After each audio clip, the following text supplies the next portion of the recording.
I guess we'll get started. So, first of all, I want to tell you I'm not a public speaker, and this is kind of traumatic for me. And that's why I think I've chosen art as a way of communication, as a lot of us do. My voice isn't very strong, and so let me know, raise your hand or something if you can't hear me, and I will start yelling. I was told that I should write my name up here so that I don't forget it, because that's how traumatic this is. So my name is Donna Thomas, and I know a lot of you. I've been mainly a watercolor and acrylics painter in the Missoula area for quite a few years now. I'm a signature member of the Montana Watercolor Society, and I've had work in shows and galleries in Helena, Great Falls, and Missoula. And I've been in several national shows. I was with Sutton West for many, many years, about, I'd say 26 years, until they closed. And since that time, I had a change of life. I looked after my aging mother, and so I kind of toned down the artwork for a while, but I'm gearing up to come back now. My association with Walter Hook, it was as a student many years ago, like 40 years ago, in the 1970s. He was my calligraphy and watercolor professor. Walter was a very inspiring instructor who held his students spellbound at every session. We were all mesmerized by his teaching. He kept us spellbound. At that time, the 60s influence, many of the profs were pretty laid back. Hey man, just do what you feel. But we couldn't do what we felt because we had no technical training. So it was a little different, and I hope it's better now. But Walter was very helpful, and he prepared very carefully his lesson plans. His classes were much more interesting than the other painting professors, and I think he knew it, and so did everyone else. He always came to class very well prepared with an awesome demonstration which had required a fair amount of preliminary work. His demos were always different and unique, not the same old traditional watercolor techniques at the time, but he was always experimenting. And he would introduce us to a lot of new and unusual experiments. The classes were not only instructive, but very entertaining. He would intersperse his careful explanations of his techniques and colors with a bit of philosophy and wit. And his classes were very, very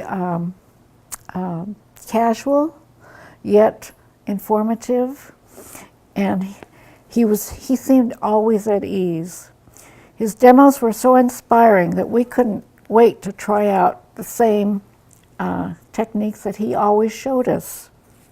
For instance, he would do a painting, and he'd go to a craft store, and there's something called crackle, and he would cover the painting with crackle, and he'd let it dry, and then the finish would just break up like an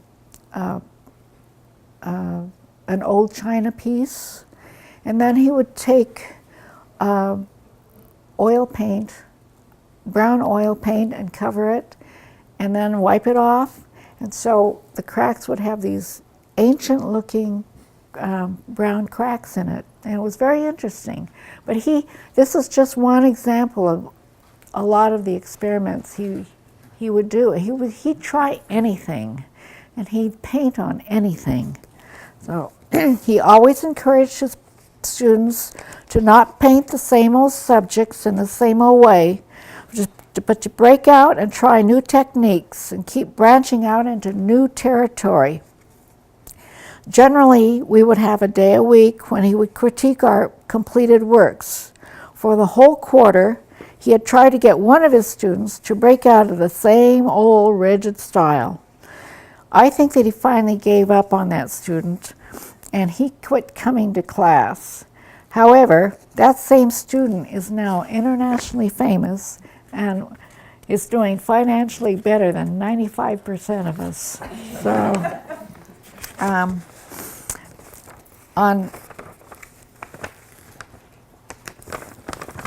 and one of his critiques on my painting, he said, well, this is obviously a copy of some famous painting. And I was very outraged because it was an original from one of my photographs. And so I never said anything to him, but I was fuming. And now I think about it, and I thought it was really a compliment he gave me. So I got over it. And I don't know what happened to that painting. I cannot find it anywhere, and I'm sorry about that. I believe that the true artist is one who can't help the creative processes in his head. Walter illustrated the epitome of the true artist. He created in every medium and in every expression. I think that he saw potential art in everything that he encountered. His mind couldn't help it. He seemed to see whimsy in pieces of wood. He felt the free form, beauty in clay. His abstract expressionism was just that, very expressive. His landscape paintings brought out the essence of the beautiful Northwest, not literally, but by painting his impression of it. And if you've ever seen some of his winter scenes, the colors are very, very vivid. The turquoise water and the branches look almost ominous. And I don't know whether you've ever seen them. There's not too many of them around right now. I'm not sure what happened to them. Don Munt has one of them in his studio. I think it's 709 Ronan or something. Studio 709. You can see a lot of his paintings there. He has quite a collection of them. His later surreal paintings, or more specifically magical realism, brought out his whimsical side, mixing buffalo and eggs on an elegant table. So many crazy unrelated objects, but usually observed by his beloved cats. And the mural which graces the school reminds one of Grant Wood, the Grant Wood era. If you've seen it, it's in the library. It used to be in the lunchroom, but now it's after the renovation here, they stuck it in the library. So if you haven't seen it, go into the library. They have quite a collection of his paintings being shown right now. I love a great many of his works, but the one I have a soft spot in my heart for is his last painting, which is of the houses along the Blackfoot River. And that is also in the library. And I just found out from his daughter, who's in the gym, that one little tiny brown house along the river, which is in the painting, was where he grew up. So if you go back in there, notice which one it is. So I want right now, I wanted to demonstrate to you how he taught. So he would start out with a big sheet of paper, and he did this not every class, but at least once a week. He would bring one of these in, all prepared. So he'd show us the drawing he did, and then he would take that drawing and put the first coat of watercolors in and do as much as he could. And then he'd have the next example. He would take the water, we had taken the watercolor to a certain stage, and then on this one he would he would paint on it as much as he could that day. We'd all be spellbound. We're all watching this. And then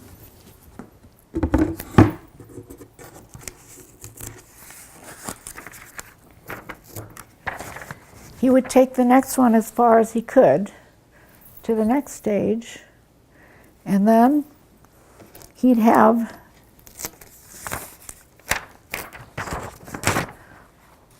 another one taken to the next stage, and then he'd finish it with a lot of details.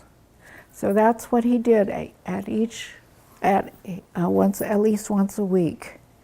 And then he would, the next session, we would all just paint, and he would go around and give us individual instruction and suggestions. And then at the last session of the week, he would do a critique. Everyone would bring their things in, and he would give us pointers and how we could change things and what would make it better. And so he prepared quite well for all of his classes. Oh, this is how I started out, taking a photograph and then putting the drawing on, and that's how most of us do it. I chose this subject because this was the last painting he completed, which is the Milltown houses along the river. And I believe that this is the one he grew up in, if you can see. The bigger one, the original, is in the library if you want to see it. So I tried to pay homage to him.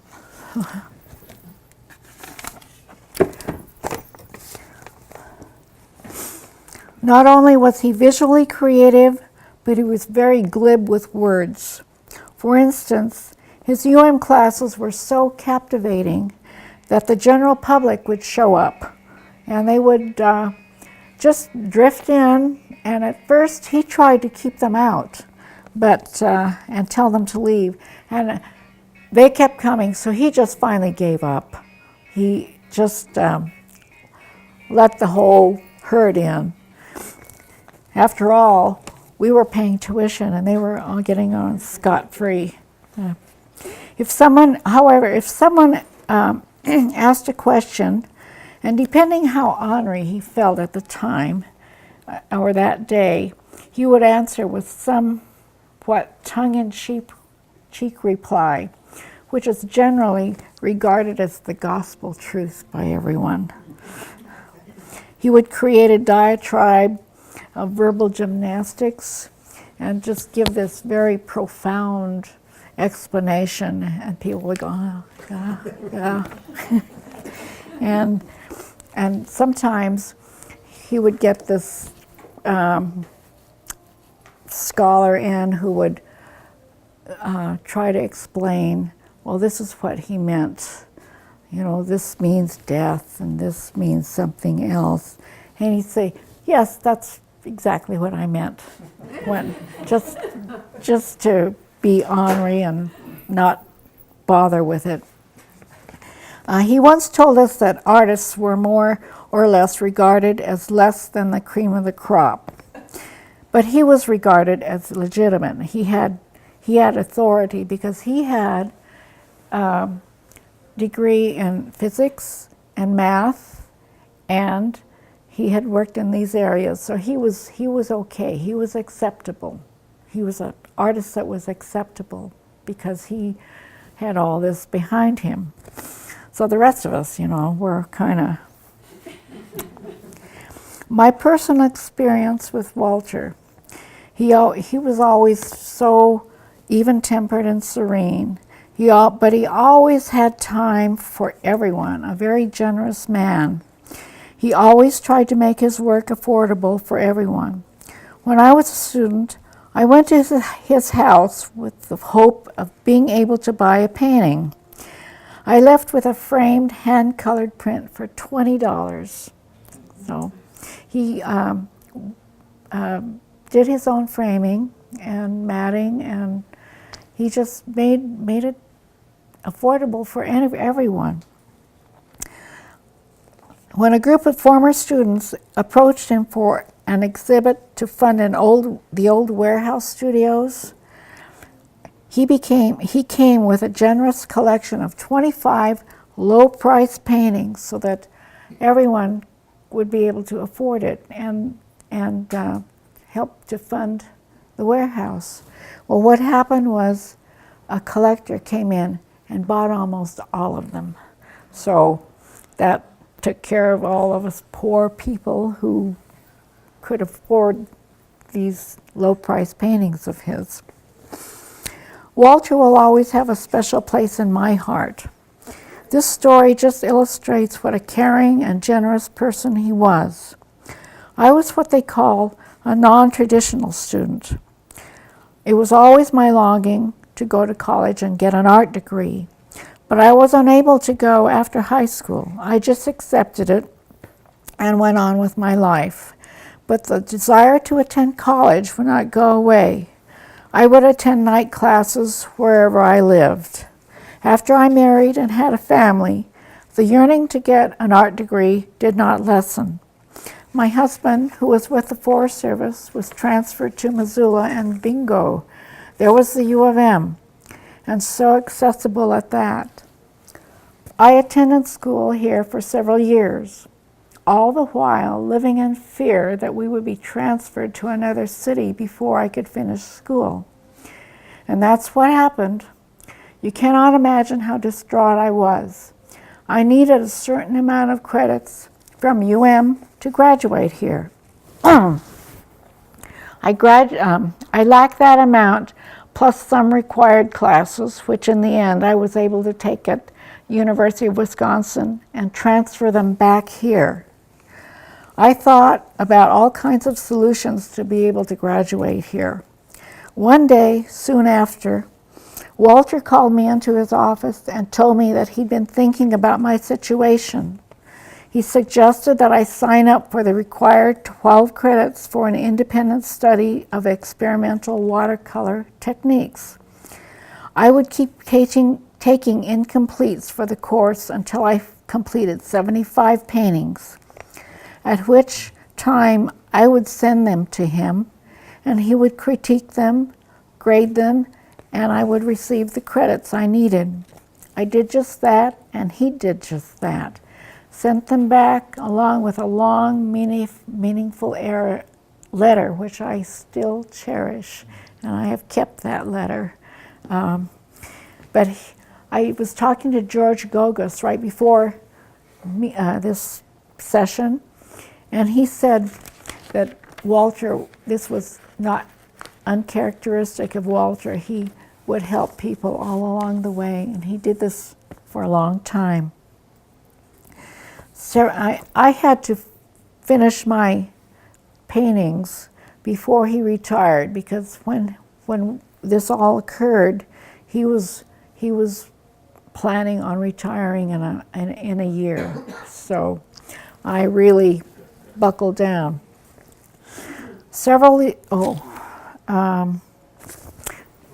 That first one. Okay. So these are some of the paintings that I sent back to him for critique, and I'll tell you what the can you see, Gary? Okay.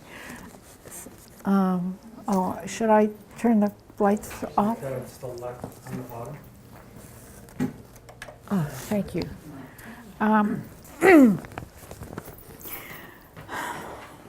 So I had to really rack my brain to figure out all kinds of experiments I could muster up.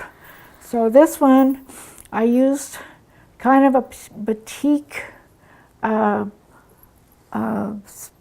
method, and I also stuck it in, covered it with water and stuck it in the freezer so that it would all break up. And so I did the painting first and then stuck it in the freezer. And this is what resulted. So all these little cracks and batik looking seepage. Yeah. And this was a collage. I collected a bunch of Chinese newspapers. What they say, I have no idea. But I carefully collaged some of them on watercolor paper, and then did the painting on the rest of it. So I think I used wallpaper paste to get it on there. And then I covered it with acrylic paint, acrylic medium, so that it would be permanent. Because, as you know, newspapers don't last very long. Okay. This, I crumbled up watercolor paper and then stretched it back onto a board, and wherever then I just painted it regularly, and the watercolor would seep into the cracks in the paper. So this one won an award in Wisconsin. So, okay. This one is watercolor board and rice paper over the top. I had put it on again with wallpaper paste, and this was smoke Elzers before, what is that, subdivision? So, okay. And then I watercolored over the top of it. Okay. This is, we went to New Orleans, and I took a bunch of pictures of tugboats. I'm a boat person. And did the painting, and then I cut it all apart and treated each section a little differently with a little different color. And then I glued it back together, but kind of offset. And so that was the result. Okay. This, I just went crazy. Did something different that I was not comfortable with.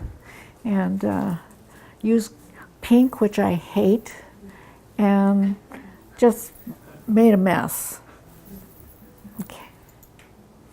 This, I used a lot of salt, and so where the salt was, it sopped up the paint and left white spots all over.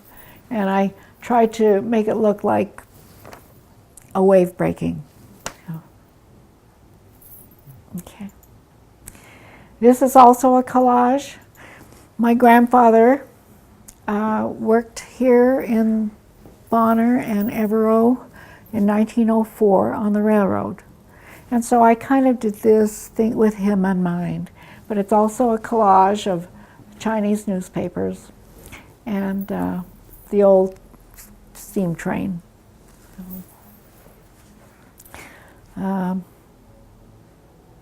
There's ink and watercolor and, again, a collage. So, okay. that's it for that one. Okay. Several years later, after I happily returned to Montana, as it happened, Walter and I had studios in the same building, which is now above the Dana Gallery and the Raven. So I don't know a lot about his extracurricular activities outside of art, but I know that he was a poker player. He didn't hang out with in some old smoky back alley, but his poker playing friends were a lot of his professor colleagues, and he of a gentler sort.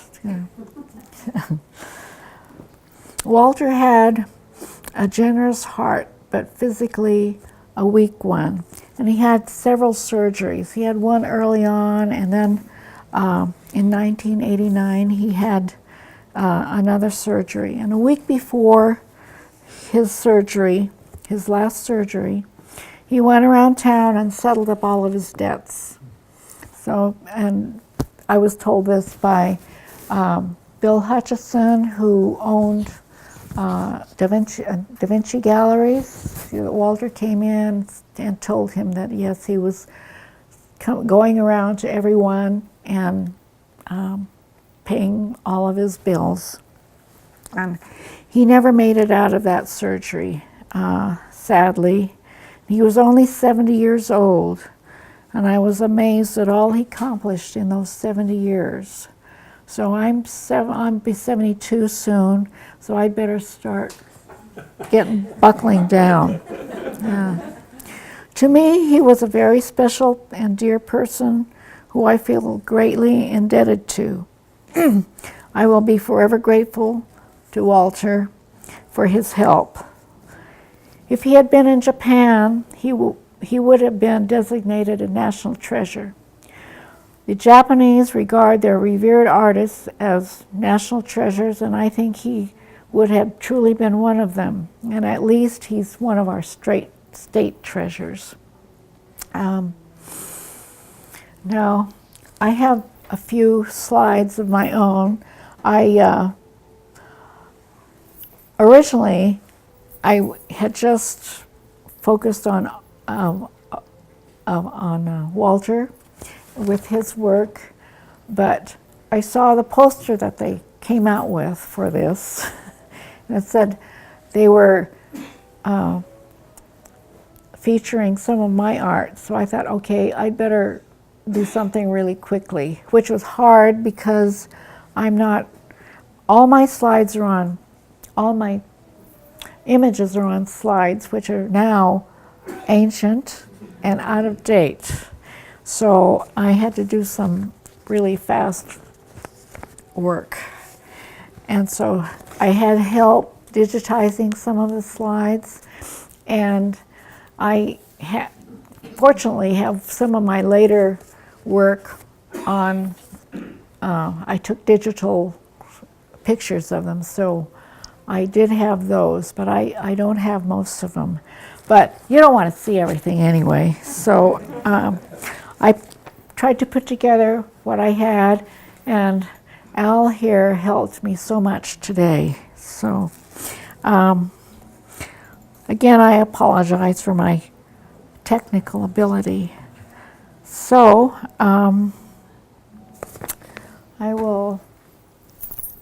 this is from one of my shows at the Sutton West.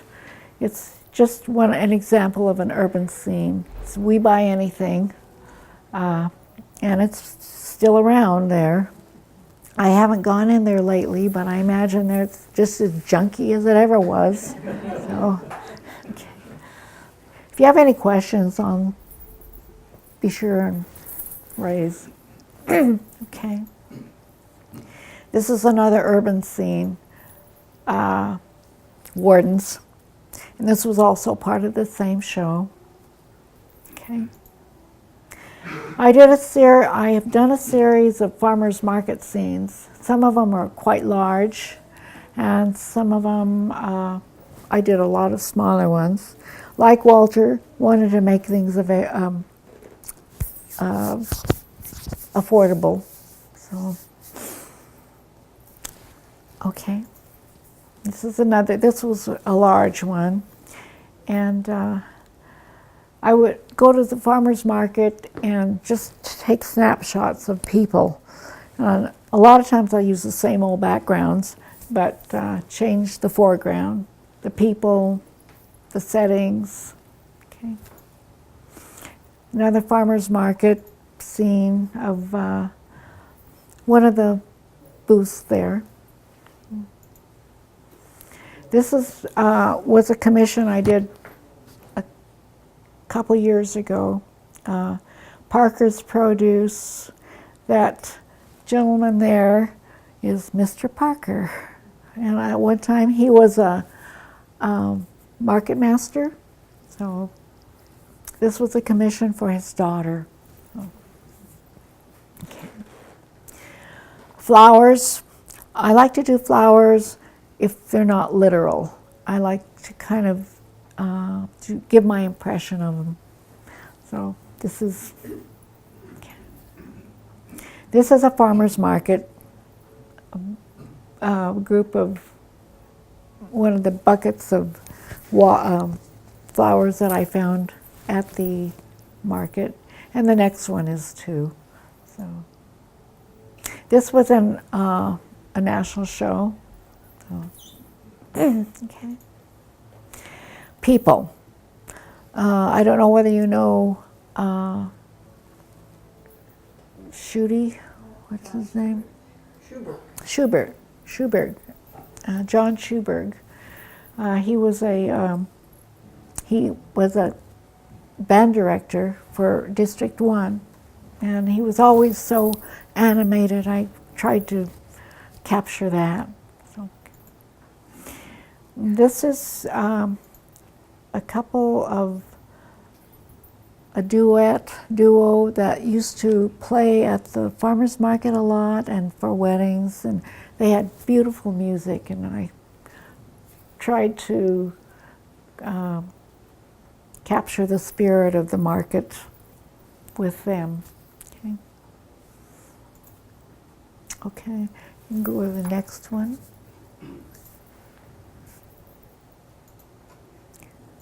I had hundreds of slides, so you're really lucky that this is only a few. Okay. This one was in a national show and it won an award.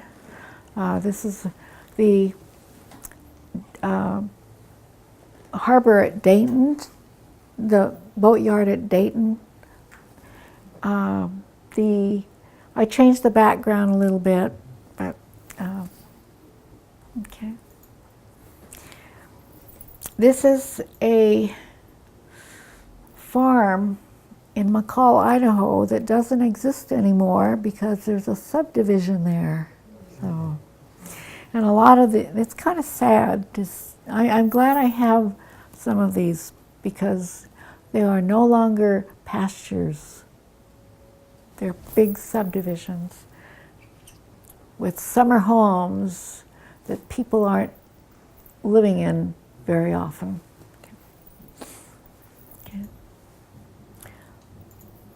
This is from a show I had at Sutton West, The Narrows. Okay. This was a commission for a woman who has a summer home up in Flathead Lake.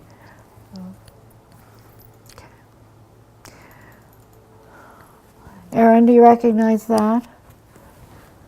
Oh, yeah. This Redbud Ridge. Yeah, so kind of an impressionistic interpretation. Okay.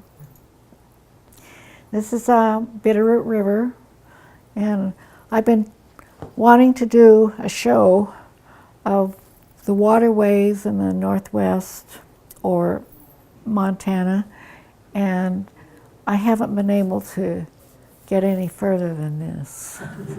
Okay. Okay.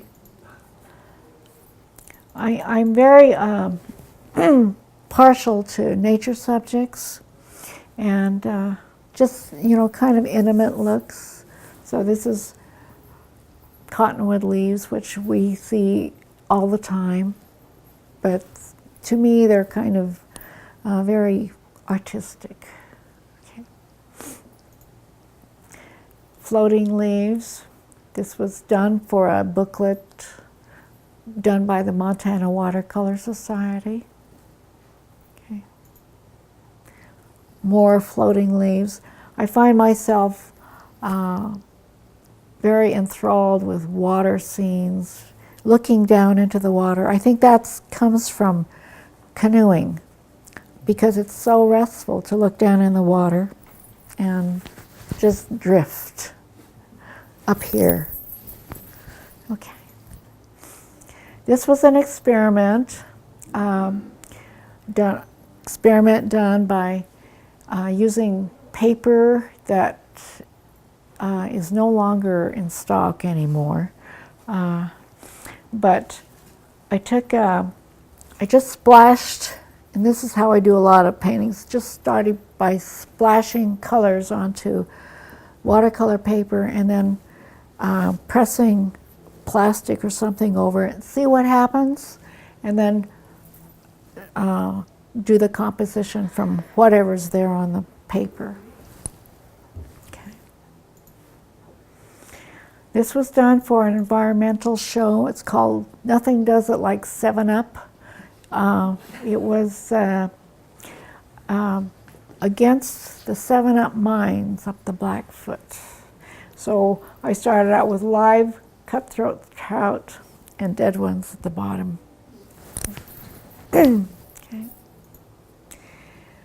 Floating leaves again. This was done for Five Valleys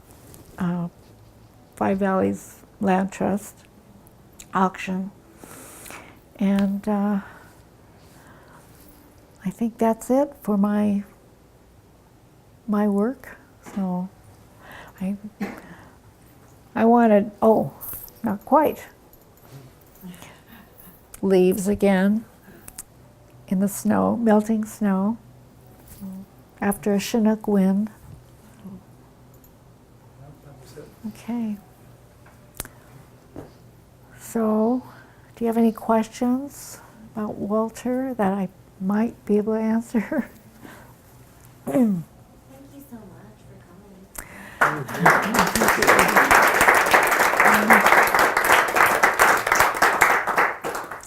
I can relax now.